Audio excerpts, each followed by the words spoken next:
یہ ملک، یہ پاکستان، یہ حضرت صالح کی اونٹنی ہے، اس کا احترام اور اس کا ادب ہم پر واجب ہے۔ حکومت کا بالکل خیال نہ کریں، حکومت والوں کے نہ ادب کریں، ان کو نہ مانیں، جو کہنا چاہتے ہیں ان کے خلاف کہیں، مجھے کوئی لیکن اس ملک کے، اس سرزمین کے، اس دھرتی کے خلاف اگر آپ نے کوئی بات کی تو پکڑے جائیں گے اور بڑے عذاب کی صورت میں گزریں گے۔ اور اگر آپ کو کوئی دریدہ دہن یا ایسا گندا دہن آدمی ملے جو قائد اعظم کی ذات میں کوئی، جسے کہتے ہیں نا to pick a hole in the garb of Quaid Azam, اس میں سے کیڑے نکالنے کی کوشش کرتا ہے، تو اس کو ضرور قریب سے جا کر دیکھیں، وہ دینے والوں میں سے نہیں ہوگا، لینے والوں میں سے ہوگا۔ اگر جھگی میں بیٹھا ہوا کوئی آدمی قائد اعظم پر اعتراض کرے، میں اس کا احترام کروں گا، لیکن وہ آدمی بے حد چالاک اور ناہنجار، مجھے یہ کہنے دیجیے، جو اس پہ کرتا ہے۔ پاکستان کے رہنے والوں، زندہ رہو، خوش رہو، پائندہ رہو۔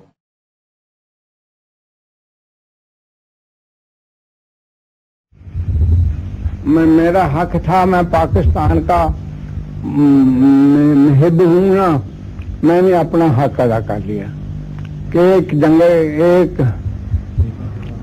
دیوانہ ایک جنگل میں تنکے چن رہا تھا اور یہ کہا رہا تھا کہ وہ دن دور نہیں کہ کسی دن پاکستان کی ہاں نام اقوام اقوالم کے فیصلے ہوا کریں گے، اور میرا حق تھا، میں نے ادا کر دیا۔ ٹھیک ہے کہ نہیں؟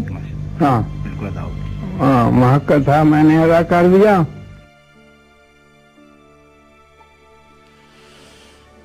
کیا آپ کو پتا ہے پوری دنیا میں ایک وقت میں سب سے زیادہ اذان پاکستان میں دی جاتی ہے؟ پتہ ہے آپ کو یہ بات؟ پوری دنیا میں سب سے زیادہ نمازی پاکستان میں ہے، سب سے زیادہ دین کے علماء پاکستان میں ہیں۔ ساری امت مسلمہ جتنی زکوٰۃ دیتی ہے وہ ایک طرف، وہ 50% دیتی ہے، 50% پاکستانی دیتے ہیں۔ یو این کی رپورٹ ہے کہ دنیا میں سب سے زیادہ چیریٹی امریکنز کرتے ہیں، پھر اس کے بعد پاکستانیز کرتے ہیں۔ یہ یو این کی رپورٹ بتا رہا ہوں میں آپ کو۔ یہ ہم تو یہ کام کرتے ہیں نا، تو ہمیں تو پتہ، ہم جانتے ہیں۔ یقین کرو رمضان کے مہینے میں 15 دفعہ میں مانگنے جاتا ہوں، 15 دفعہ لوگ دیتے ہیں۔ کبھی یہ نہیں کہا جی آپ تو کل بھی کہہ رہے تھے آج پھر آ گئے، نہیں، اسی طرح دل کھول کے دیتے ہیں۔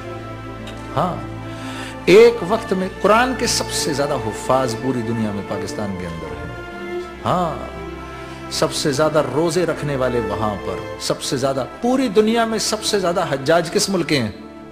پاکستان کے ہیں۔ ہاں، کچھ عرصے پہلے تک انڈونیشیا کے تھے، اب پاکستان کے ہیں۔ ساری دنیا میں سب سے زیادہ لوگ جو اللہ کے راستے میں نکلتے ہیں کس ملک سے نکلتے ہیں؟ اور سب سے زیادہ جانیں اللہ کے راستے میں کون سے ملک کے رہنے والے دیتے ہیں؟ پاکستان کے۔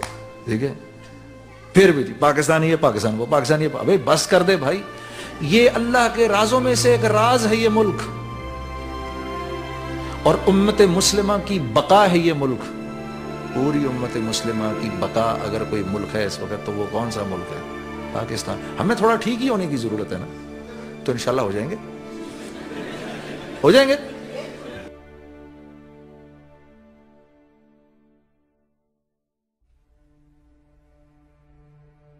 پاکستان کو قائم رہنا ہے، اور اللہ نے جس مقصد کے لیے پاکستان کو بنایا تھا، اللہ اس مقصد کو پورا کرے گا۔ اللہ صرف ان خوش نصیبوں کو ڈھونڈ رہا ہے جو اس کے فیصلے کا حصہ بنیں گے۔ پاکستانیوں کے لیے بڑی آزمائش کا دور آنے والا ہے، اور اس آزمائش میں کامیاب ہونے کے لیے ہمیں اس اصل پاکستانی قوم میں بدلنا ہوگا جن کو علامہ اقبال نے شاہین کا نام دیا۔ ہمیں ایک ایسی قوم میں تبدیل ہونا ہوگا کہ جن کو موت بہتر لگے اس رزق سے کہ جس رزق سے آتی ہو پرواز میں کوتاہی۔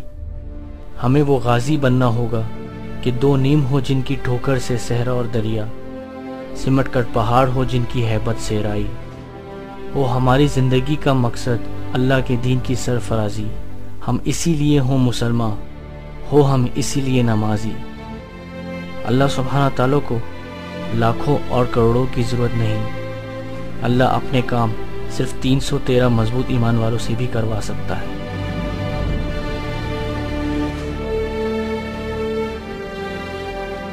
اب دیکھنا یہ ہے کہ کون اللہ کے اس فیصلے کا حصہ بن کے خوش نصیبی کا تاج پہنتا ہے اور کون اس میں رکاوٹ بن کے بد نصیبی اپنے سر لیتا ہے۔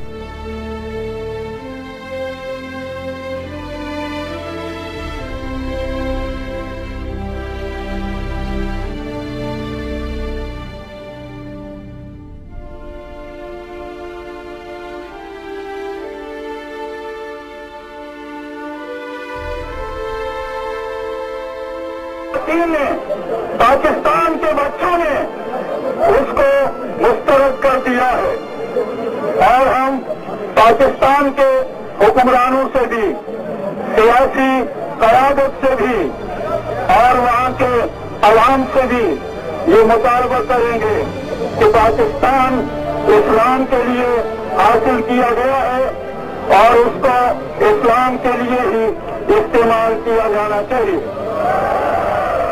وہاں سوشلزم نہیں چلے گا، نہیں دونوں ہاتھوں کھلتا ہے، سیکولرزم نہیں چلے گا، نیشنلزم نہیں چلے گا، امریکہ کا ورلڈ آرڈر نہیں چلے گا، صوبائیت اور قومیت نہیں چلے گی، وہاں صرف اور صرف اسلام چلے گا انشاءاللہ۔